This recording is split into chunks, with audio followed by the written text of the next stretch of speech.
सभी को नमस्कार। भौतिक भूगोल का जो पहला चैप्टर था इससे वो चट्टानों का था, जिसमें आग्नेय चट्टानों का अपने अध्ययन किया था। आज चर्चा करेंगे अवसादी शैलों की।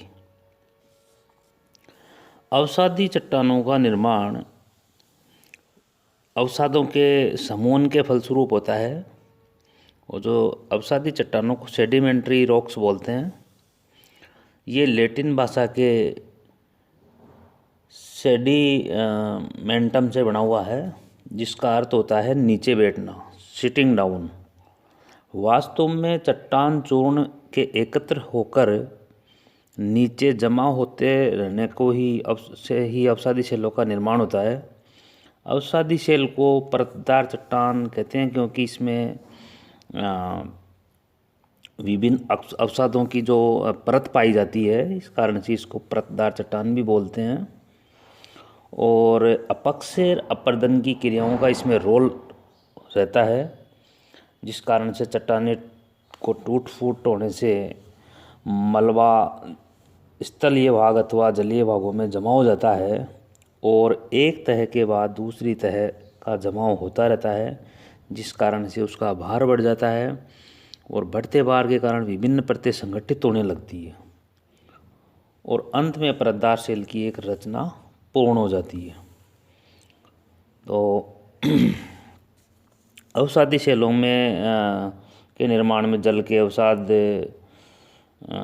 के लगातार जमा होने के क्रम के कारण ये आवश्यक नहीं है, क्योंकि अवसादी शैलों के निर्माण स्थल भाग पर भी होते हैं। तो जलीय और स्थलीय दोनों भागों पे अवसादों का निर्माण होता है। उदाहरण के लिए पर्वतों की तलहटियों में नदियों द्वारा जलोढ़ पंख का निर्माण होता है। सैकड़ों मीटर की मोटाई तथा कई किलोमीटर की लंबाई में होता है और इसकी रचना एक निश्चित क्रम से होती है। पहले बड़े कण, उसके बाद में छोटे कण, उसके बाद में महीन बारीक कण। इस प्रकार से इनका ये सिस्टम बन जाता है। और इसी प्रकार ये स्थलीय भागों में भी इन चट्टानों का इस प्रकार से डिपोजिशन होता है। तो ये है इनका अवसादी चट्टानों का निर्माण होने की प्रक्रिया। अब इनकी कुछ विशेषताएं होती है, जिनके बारे में अपन चर्चा कर रहे हैं। तो अवसादी चट्टानों का निर्माण चट्टान चूर्ण अथवा जीवावशेषों एवं वनस्पतियों के समूहन से होता है। यही कारण है कि अवसादी शैलों में जीवावशेष पाए जाते हैं। जैसे अपन ने आग्नेय शैलों में पढ़ा था कि जीवावशेष नहीं पाए जाते हैं, लेकिन अवसादी चट्टानों में जीवावशेष मतलब वनस्पति के अवशेष, जंतुओं के अवशेष पाए जाते हैं। महत्वपूर्ण विशेषता है एक, अवसादी चट्टान भूपृष्ठ के सर्वाधिक क्षेत्र पर पाई जाती है। ऐसा अनुमान किया जाता है कि भूपृष्ठ का लगभग 75% भाग अवसादी शैलों से आवृत है तथा शेष 25% भाग पर आग्नेय और रूपांतरित चट्टानें पाई जाती है। लेकिन खास बात यह है कि अवसादी शैल धरातल का अधिकांश भाग को आवृत किए हुए तो है, लेकिन ये जो क्रस्ट की रचना है उसमें इसका योगदान केवल 5% का है क्रस्ट की रचना में, जबकि 95% भाग पर आग्नेय और रूपांतरित चट्टानें पाई जाती है। अवसादी शैलों का महत्व केवल विस्तार के लिए है, भूपृष्ठ की गहराई के लिए नहीं।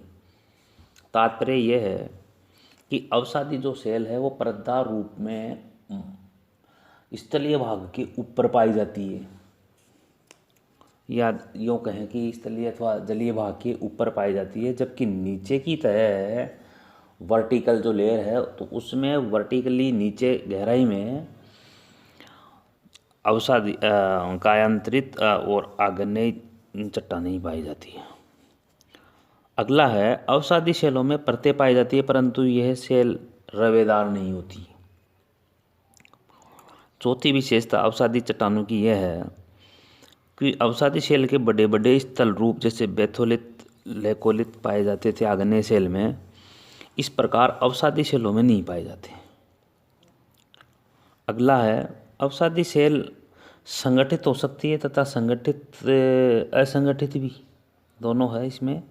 चट्टानों का संगठन, संयोजन तथा इसका जो संगठन और संयोजन है वो खनिजों के ऊपर निर्भर करता है। अगली विशेषता है अवसादी शैल क्षैतिज रूप में कम पाई जाती है। जैसे मैंने भी बताया आपको, पार्श्ववर्ती दबाव के कारण चट्टान परतों में मोड़ पड़ जाते हैं और ये चट्टानें सामूहिक रूप से अपनति तथा अभिनति के रूप में पाई जाती है। और अत्यधिक दबाव होता है तो टूट जाती है अथवा दरार इनमें पड़ जाती है। अवसादी चट्टानों की विशेषता उनमें मुख्य यह है कि उनमें संधियों तथा जोड़ों का पाया जाना होता है। ये जोड़ खासकर संयोजक तल के रूप में लंबवत रूप में होते हैं। संयोजक तल के से लंबवत रूप में होते हैं। ये अवसादी शैल में दो परतों के संयोजक भाग को संयोजक तल अथवा संस्तरण तल कहते हैं। नदियों द्वारा बिछाई गई मुलायम मिट्टी, पंख मिट्टी, जलोढ़ पंख मिट्टियों पर जब सूर्य की किरणें तेज पड़ती है तो उनमें कई तरह की दरारें पड़ जाती है और उनका बहुभुज के रूप में उनका आकार होता है। इस प्रकार की दरार को पंख फटन कहते हैं। बाढ़ के समय नदियों के द्वारा कछारी भाग जलोढ़ मिट्टियों ने काफ़ी गहराई तक सूर्य की किरणें में इससे के कारण से ऐसी दरारें पड़ जाती है। अगली और विशेषता यह है कि ये कोमल तथा इनका अपरदन शीघ्रता से होता है अवसादी चट्टानों का। और ये लास्ट है, अवसादी चट्टानें मुलायम होती है जैसे चीका मिट्टी, पंख, और कुछ चट्टानें कड़ी भी होती है जैसे बालू का पत्थर है, अवसादी शैल है। ये इनके वर्गीकरण की बात करते हैं। अवसादी शैलों का जो वर्गीकरण है उसमें नंबर 1 है निर्माण में भाग लेने वाले अवसादों के अनुसार वर्गीकरण। एक तो है अवसादों के अनुसार, दूसरा है जैविक तत्वों से निर्मित, और तीसरा है रासायनिक। इसमें तो तीन पार्ट है। तो निर्माण में भाग लेने वाले अवसादों के अनुसार जो वर्गीकरण है उसमें 3 प्रकार का वर्गीकरण है, यांत्रिक द्वारा, क्रियाओं द्वारा, और जैविक क्रियाओं से और रासायनिक क्रियाओं से। ये तो 3 तो हो गए इसमें निर्माण में भाग लेने वाली प्रक्रियाओं के आधार पर। और दूसरा है अवसादी शैल के निर्माण में भाग लेने वाले कारकों के आधार पर। कारकों के आधार पर भी इसमें 3 प्रकार का वर्गीकरण है, जलज शैल, वायु निर्मित शैल और हिमानी शैल। तो आज सबसे पहले ले लेते हैं निर्माण में भाग लेने वाले अवसादों के अनुसार। अवसादों में नंबर 1 है यांत्रिक क्रियाओं द्वारा। तो यांत्रिक क्रियाओं द्वारा कौन कौन से चट्टान चूर्ण से कौन कौन से प्रकार की ये जो अवसादी शैल बनती है, तो नंबर 1 है बालू का पत्थर। पहले इसको थोड़ा सा पढ़ लेते हैं। रचना सामग्री क्या है, या इसको ये कहें कि यांत्रिक क्रियाओं के द्वारा ये चट्टान चूर्ण का क्या सिस्टम है। तो अवसादी शैल का निर्माण कई प्रकार के पदार्थों अवसादों से होता है। पक्षय और अपरदन के कारण से इनका वियोजन चट्टानों का होता है और छोटे छोटे टुकड़ों में टूटती फूटती रहती है। इस प्रकार से प्राप्त अवसादों के चट्टानों को चट्टान चूर्ण या अवसाद कहते हैं। कुछ घुलनशील पदार्थ जल के साथ मिले होते हैं। इस प्रकार से इन अवसादों को घुलनशील रासायनिक पदार्थ कहते हैं। इसी प्रकार कुछ जीवों तथा वनस्पतियों के अवशेष होते हैं जिन्हें कार्बनिक अथवा जैविक पदार्थ कहते हैं। इस प्रकार के 3 प्रकार के ये हो गए चट्टान चूर्ण, रासायनिक पदार्थ से और कार्बनिक पदार्थों से। तो शैल चूर्ण में सबसे पहले अपन अवसादी चट्टानें जो बनती है उसमें ले लेते हैं बालू का पत्थर। बालू का पत्थर का निर्माण मुख्य रूप से बालू के बारीक कणों से होता है। और ये बारीक कण जो बालू के होते हैं इनका निर्माण क्वार्ट्ज खनिज से होता है। बालू के कणों का आकार विभिन्न प्रकार का होता है जो वायु द्वारा अथवा जल द्वारा इनका ट्रांसपोर्टेशन हो जाता है एक जगह से दूसरी जगह पर। और ये कई प्रकार के कण होते हैं, बहुत बड़े कण, छोटे कण, मध्यम कण, बारीक कण, बहुत बारीक कण। इस प्रकार जब रेत के कणों का समूहन एवं संगठन संयोजक पदार्थों द्वारा होता है तो बालू का पत्थर का निर्माण होता है। बालू का पत्थर के संयोजन में मुख्य रूप से कौन कौन से पदार्थ होते हैं? सिलिका है, कैल्शियम है, लोहे के ऑक्साइड और चीका है। इन संयोजक पदार्थों की मात्रा और के आधार पर बालू के पत्थर के रंग में अंतर आ जाता है। जब इसमें लोहे के ऑक्साइड ज़्यादा होंगे तो उसका रंग लाल और भूरा होता है, कैल्शियम कार्बोनेट की अधिकता होगी तो रंग सफ़ेद और भूरा होगा। और बालू का पत्थर का निर्माण सिलिका द्वारा होता है तो बहुत कड़ा होता है और ये अवरोधक भी होता है, इसका अपरदन शीघ्रता से नहीं होता। ये है बालू का पत्थर का। इसमें है बालू का पत्थरों के अलावा कांग्लोमेरेट, रेत के साथ कंकड़ भी मिले होते हैं। चिकनाए हुए बड़े आकार वाले पत्थर के टुकड़े कंकड़ पेबल्स होते हैं। इनका व्यास 4 mm तक और बड़े पत्थरों का व्यास होता है 256 mm तक होता है। और इनके मिश्रण से चीका मिट्टी का निर्माण होता है। कांग्लोमेरेट के निर्माण से जो छोटे छोटे कण होते हैं उनके संयोजन से चीका मिट्टी का निर्माण होता है। मिट्टी द्वारा संयुक्त होने पर ग्रेवल का निर्माण होता है। यद्यपि ग्रेवल की परत या तह में पाई जाती है, लेकिन इनमें समरूपता का अभाव होता है।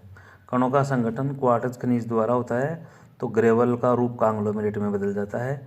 और यदि कांग्लोमेरेट का निर्माण सिलिका द्वारा संयुक्त होने पर होता है तो चट्टान सबसे अधिक कठोर और अपरदन के लिए अवरोधक भी होती है। चीका मिट्टी एवं सेल, ये यांत्रिक क्रियाओं से बनने वाली है। यांत्रिक क्रियाओं का मतलब चट्टानों के टूट-फूट होने से और अपन चट्टानों के टूट-फूट होने से निर्मित जो अवसादी चट्टानें हैं उनके बारे में पढ़ रहे हैं। इसमें बालू का पत्थर, कांग्लोमेरेट है, चीका मिट्टी है। चीका मिट्टी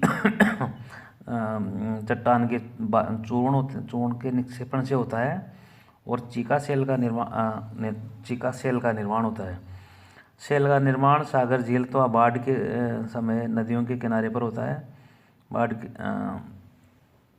जब सेल के कणों का आकार 1/32 से 1/256 mm व्यास का होता है तो उसे सिल्ट कहते हैं। जब इनके कणों का व्यास 256 से बहुत ज़्यादा बढ़कर 1/8192 mm तक होता है तो उसको चीका या क्ले चट्टान कहते हैं। सिल्ट एवं चीका दोनों मुलायम और अप्रवेश चट्टानें होती हैं। क्ले द्वारा चट्टान का निर्माण पूर्णतया क्लोलिन खनिज द्वारा होता है। ये सेल घुलनशील नहीं होती है। रासायनिक अपक्षय का इस पर असर नहीं होता है, परंतु यांत्रिक अपक्षय द्वारा विघटन हो जाता है तथा अपरदन भी आसानी से हो जाता है। शुद्ध चीका का रंग सफ़ेद होता है और इनमें शुद्धियों के कारण इनका रंग चेंज होता रहता है। सिल्ट एवं क्ले के संगठित होने पर सेल चट्टान का निर्माण होता है और जमा होने वाले पदार्थों में भिन्नता के कारण सेल चट्टान से शीघ्रता से पतली पतली परतें अलग होती है, जिस कारण से अपरदन आसानी से होने लगता है। अब है अगला, जैसे अपन पढ़ रहे थे, फिर ये रासायनिक क्रिया द्वारा निर्मित कौन कौन सी सेलें हैं। तो बहते हुए जल के साथ कुछ गोलक रासायनिक पदार्थ मिल जाते हैं। जब इस जल का संपर्क अन्य चट्टानों से, खासकर धरातल के नीचे होता है, चट्टानों से संपर्क होता है जल का, तो आसानी से घुलनशील पदार्थ घुलकर जल के साथ मिल जाते हैं और बाद में दबाव कम होने पर जल का तो वाष्पीकरण हो जाता है और उनके जल के प्रवाह में कमी आने से घुले हुए पदार्थ वो नीचे बैठने लगते हैं। इस प्रकार से रासायनिक परतदार सेल का निर्माण होता है। इसमें मुख्य रूप से है सेल खड़ी है, नमक की चट्टान है, ये इसके मुख्य उदाहरण हैं। तो ये हो गए रासायनिक पदार्थों से निर्मित चट्टानें, जिसमें खड़िया, सेल खड़ी, नमक की चट्टान ये है। अगला है कार्बनिक पदार्थों से निर्मित। कार्बनिक पदार्थ जो वनस्पति के अवशेष मुख्य रूप से होते हैं, जीवावशेष जिनको बोलते हैं, और जीव जंतु और वनस्पति के अवशेष। वनस्पति और जीव जंतु के अवशेष के भाग स्थानों पर धीरे धीरे जमा होने से आगे चलकर संगठित हो जाते हैं, चट्टान के रूप धारण कर लेते हैं। और चूने तथा कार्बन की मात्रा के आधार पर इन सेलों को 3 भागों में विभाजित किया जा सकता है। एक तो चूना प्रधान सेल, जिसमें चूने की प्रधानता होती है। चूने की सेलों का निर्माण जलाशय मतलब झील, सागर के उन भागों पे होता है जहाँ पर जीव जंतुओं के अस्थिपंजर होते हैं, जिनमें चूने की प्रधानता होती है।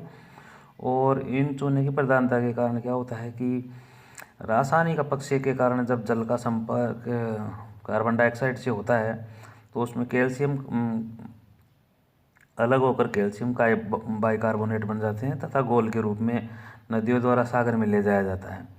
जहाँ पर परवाल और जीव वगैरह होते हैं वो अपने अस्थिपंजर उनके निर्माण के लिए कार्बोनेट ग्रहण कर लेते हैं तथा वनस्पति में जैसे भी एल्गी वगैरह होते हैं तो ये कैल्शियम कार्बोनेट को ग्रहण करती है। जब ये जीव ख़त्म हो जाते हैं तो इसके अस्थिपंजर वगैरह होते हैं, उसमें कैल्शियम कार्बोनेट के टूट फूट उनके अस्थिपंजरों से टूट फूट से तथा सागरीय लहरों द्वारा वो एक प्रकार से उसका डिपोजिशन एक बहा कर लेके इधर उधर होने से उनका डिपोजिशन हो जाता है एक जगह पे, तो चूना पत्थर का निर्माण होता है। चूना पत्थर पतली तथा मोटी दोनों प्रकार की परतों में पाया जाता है। इनमें महीन कण भी हो सकते हैं, साथ में बड़े कण भी, और लाइमस्टोन में कई रंगों में पाया जाता है। और खड़िया मिट्टी भी एक प्रकार से इनका ही निर्माण है। लाइमस्टोन प्रकार का ही एक निर्माण है, जो एक ये परिवेशीय सेल होती है। खड़िया का निर्माण छोटे छोटे जीवों जैसे पैरामोनिफेरा द्वारा अलग किए गए कैल्शियम कार्बोनेट के संगठित होने से होता है। कार्बन पदार्थ सेल, ये तो थी चूना पदार्थ, अब है कार्बन पदार्थ। कार्बनिक पदार्थों के तत्वों से निर्मित चट्टानों की रचना प्रत्यक्ष रूप से वनस्पतियों के जीवावशेष के जमा होने तथा संगठित होने से होती है। जब वनस्पतियों का भाग या भूगर्भीय हलचल के कारण से या जीवावशेषों का भाग भूगर्भीय हलचलों के कारण से नीचे डिपोजिशन हो जाता है उसका, तो अत्यधिक ऊपर उसके ऊपर बाहर बढ़ने के कारण से और ताप के कारण से वो अपना रूप परिवर्तन कर लेती है। जैसे वनस्पतियों का रूप परिवर्तन होने से पीट कोयला बना, और पीट कोयले का जब और ज़्यादा उसका कुछ समय बाद में फिर पीट कोयले का भी ज़्यादा दबाव के कारण से फिर वो लिग्नाइट में बदल जाता है, और फिर ये धीरे धीरे उनका रंग भी ज़्यादा काला होता जाता है। बिटुमिनस एंथ्रेसाइट में ऐसे बदलते रहते हैं ये।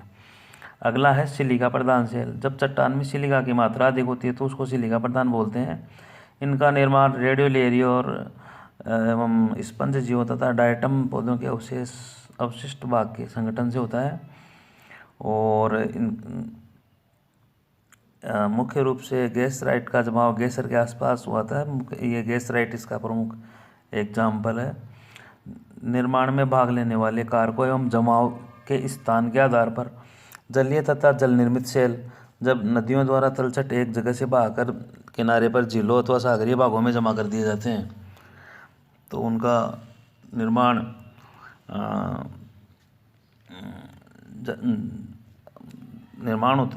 उनका जब निर्माण होता है तो उसको अलग अलग प्रकार से अपन बांट सकते हैं। जैसे महासागरीय जल का जब होता है तो उसको सागरीय जलज प्रदाह सेल कहते हैं, और जब तलछट का जमाव झीलों की तलहटी में होता है तो उसको झीलकृत सेल कहते हैं। इसी प्रकार वो नदी के आसपास में होने से नदीकृत, या बाढ़ के समय जब वो पार्श्ववर्ती भागों में हो जाता है तो नदीकृत सेल कहते हैं। और जब उसका बालू का जमाव होता है तो उसको लोइस वगैरह कहते हैं। वायु निर्मित सेल मुख्य उदाहरण है, चीन में पाए जाते हैं। हिमानीकृत में भी काफ़ी सारे हैं इस प्रकार के उदाहरण। हिम के द्वारा इनका अपर्दन होकर इनका डिपोजिशन होता है। इससे अंतस्टिमोड है, मोड है, मध्यस्टिमोड है, तलस्टिमोड बोलते हैं इनको। धन्यवाद सबको एक बार फिर से।